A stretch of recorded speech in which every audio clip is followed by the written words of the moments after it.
Salam alaikum wa rahmatullah. Chers métrologues, on continue notre cours.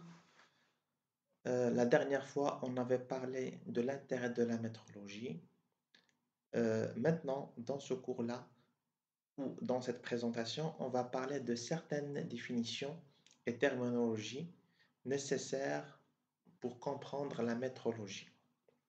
Donc, on va s'appuyer sur le VIM, le vocabulaire international de la métrologie, pour vous donner certaines définitions et terminologies qu'on va utiliser dans les prochains cours pour parler des incertitudes, la validation des méthodes, etc.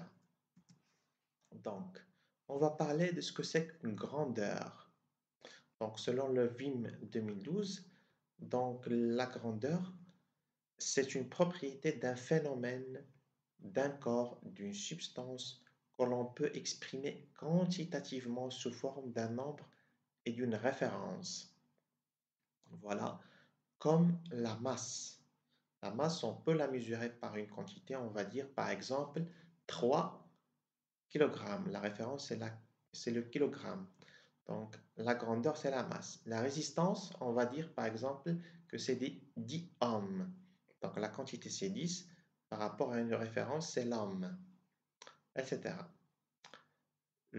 On passe à la deuxième définition, c'est le mesurage. Le mesurage, c'est un processus consistant à obtenir expérimentalement une ou plusieurs valeurs que l'on peut raisonnablement attribuer à une grandeur. Donc, la grandeur, comment on l'a trouvée? C'est à travers un mesurage. Un mesurage, c'est un processus. C'est un ensemble d'opérations et d'activités qui vont nous permettre de connaître la grandeur. Voilà, la quantité de la grandeur. Voilà. Donc, ces définitions, on va les retrouver même dans les vignes qui vont venir, mais aussi dans le GOM. Donc, il y a ces définitions. Donc, il est important de connaître ce que c'est qu'une grandeur, un mesurage, et on arrive à la métrologie. Qu'est-ce que c'est que la métrologie? C'est la métrologie. La métrologie, c'est la science des mesurages et ses applications. C'est la science des mesurages et ses applications. C'est l'ensemble des processus qui nous permettent de déterminer une quantité par rapport à une référence. Donc, le fait de mesurer, c'est la métrologie. Et qui dit métrologie, ou bien qui dit mesurage, dit instrument de mesure. Donc, on verra par la suite ce que c'est que. Donc, le mesurant, c'est quoi le mesurant? C'est la grandeur que l'on veut mesurer. Donc, le mesurant, c'est la grandeur qu'on veut mesurer. Donc, c'est la longueur d'une tige avec la température ambiante de 23 degrés Celsius sera différente de la longueur à la température spécifiée de 20 degrés Celsius, qui est le mesurant. De ce cas, une correction est nécessaire. Donc, on veut mesurer quelque chose à 20 degrés, une longueur à 20 degrés, mais la température ambiante actuellement, c'est 23 degrés. Donc, il faut corriger pour avoir la vraie grandeur à la température de 20 degrés. Donc, voilà, la grandeur dans ce cas, c'est la longueur. Méthode de mesure. Qu'est-ce que c'est que la méthode de mesure selon le VIM? C'est la description générique de l'organisation logique des opérations mises en œuvre dans un mesurage. Donc, ce sont les opérations nécessaires pour le mesurage. Donc, le processus de mesure, ou bien le mesurage, c'est la totalité des informations, équipements et opérations relatifs à un mesurage. C'est la notion de 5M. Donc, qui dit mesurage dit l'intervention de la méthode, de la matière, de la main-d'œuvre, des moyens, instruments, du milieu, etc. Donc, le processus de mesure va englober l'ensemble des méthodes, la main-d'œuvre, les moyens, parce que tous ces paramètres vont rentrer dans dans le calcul de la mesurante. Donc, c'est un processus. Donc, le mesurage, c'est un processus. C'est un processus qui va englober tous ces éléments-là. Généralement, on s'appuie sur la méthode des 5M, c'est-à-dire méthode matière, main-d'œuvre, moyen et milieu, pour déterminer l'équation qui ressemble tous ces paramètres-là pour trouver un résultat de la mesurante, du mesurant. Pardon. Qu'est-ce que c'est que l'exactitude de mesure? L'exactitude de mesure, c'est l'étroitesse de l'accord entre une valeur mesurée et une valeur vraie des mesurantes. Donc, c'est l'étroitesse entre une valeur mesurée et une valeur vraie.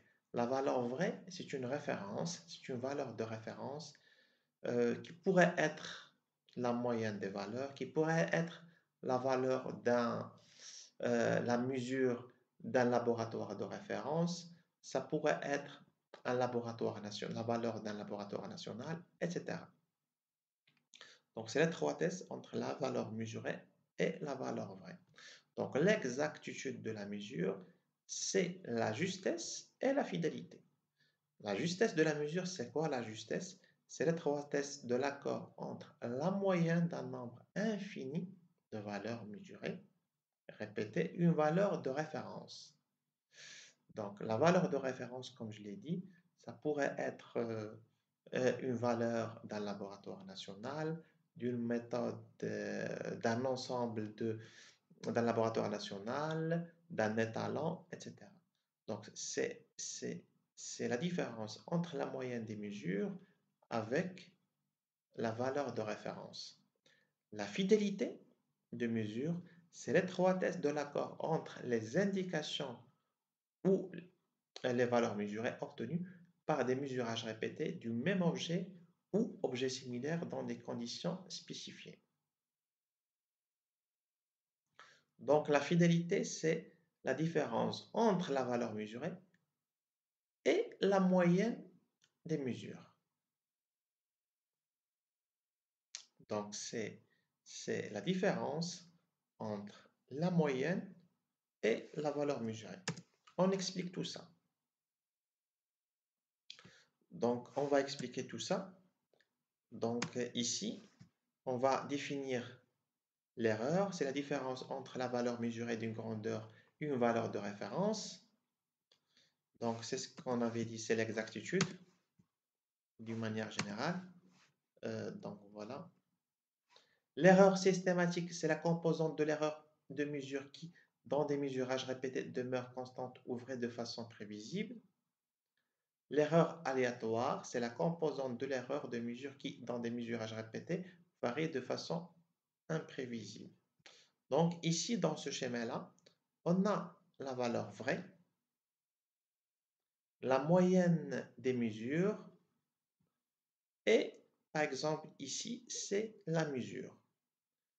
Donc, la différence entre le xi et le x bar qui est la moyenne, c'est l'erreur aléatoire ou bien l'erreur de fidélité.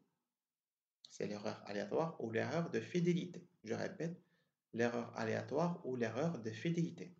Par contre, la différence entre la valeur vraie et la moyenne des valeurs, c'est l'erreur systématique ou bien c'est la justesse. Donc, la justesse correspond à l'erreur systématique et la fidélité correspond à la valeur, à l'erreur aléatoire. Voilà. Donc, je répète, l'erreur systématique, c'est la différence entre la valeur vraie, qui est celle-là, et la moyenne des mesures. Et l'erreur systématique ou bien l'erreur de fidélité, c'est la différence. Donc, on va définir par la suite plusieurs types de fidélité. D'une manière générale, c'est la moyenne et la valeur mesurée. Donc, je dirais que l'erreur, c'est la somme des deux. C'est l'erreur systématique plus l'erreur aléatoire qui représente la fidélité, alors que l'erreur systématique représente la justesse. Et la somme des deux, c'est l'exactitude. Donc, il y a la norme 5727 qui parle de l'exactitude, c'est la justesse et la fidélité. Donc, dans cette norme-là, on définit plusieurs de fidélité. Donc, ce qu'on appelle la fidélité intermédiaire, la répétabilité, la reproductibilité, etc. La fidélité opérateur, la fidélité étalonnage, la fidélité instrument. Donc, la répétabilité et la reproductibilité, ce sont deux types de fidélité. Donc, voilà. On va les définir par la suite. Donc, ce schéma-là illustre la fidélité et la justesse. Donc, ces mesures-là, euh, euh, ce sont des mesures qui sont justes et fidèles. Ces mesures-là, donc le point au centre, c'est la valeur vraie, disons.